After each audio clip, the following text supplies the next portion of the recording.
അങ്ങനെ ഇപ്പോൾ യുദ്ധം നടക്കുന്ന ഈ യുദ്ധത്തിൽ ആര് ജയിക്കുമോ? യുദ്ധത്തിൽ മനുഷ്യർ ജയിച്ചാൽ മതിയെന്നാണ് എൻ്റെ ആഗ്രഹം. ജയിക്കുമെന്നാണ് വിചാരിക്കുന്നത്.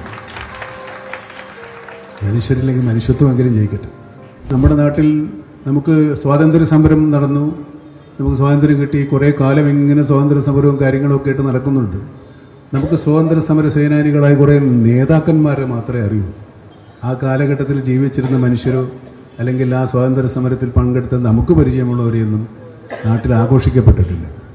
അതുപോലെയാണ് ഡാനിയുടെ ജീവിതത്തിൻ്റെ പ്രധാന മുഹൂർത്തങ്ങളിലൊക്കെ കേരള രാഷ്ട്രീയത്തിലെ ഒരുപാട് പ്രധാനപ്പെട്ട കാര്യങ്ങൾ നടന്ന ദിവസങ്ങളാണ്.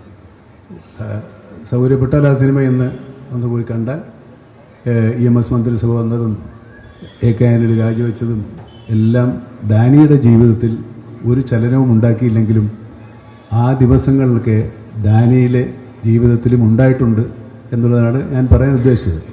നിങ്ങൾ സിനിമ കണ്ടാലേ അത് മനസ്സിലാവണം. എനിക്കൊന്ന് പറഞ്ഞു ഫലിപ്പിക്കാൻ സാധിച്ചിട്ടില്ലെന്ന് തോന്നുന്നു. ചന്ദ്രൻ വരുമ്പോൾ പറയുമായിരിക്കും അല്ലേ. ഡാനി അഭിനയിക്കുമ്പോൾ മറ്റേ കാര്യം പറയണം എന്നല്ലേ?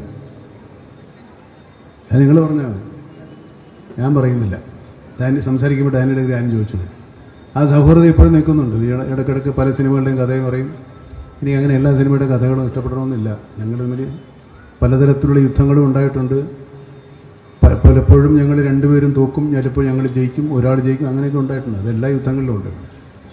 അങ്ങനെ ഇപ്പോൾ യുദ്ധം നടക്കുന്ന ഈ യുദ്ധത്തിൽ ആര് ജയിക്കുമോ? യുദ്ധത്തിൽ മനുഷ്യർ ജയിച്ചാൽ മതിയെന്നാണ് എൻ്റെ ആഗ്രഹം. ജയിക്കുമെന്നാണ് വിചാരിക്കുന്നത്. മനുഷ്യരില്ലെങ്കിൽ മനുഷ്യത്വമെങ്കിലും ജയിക്കട്ടെ.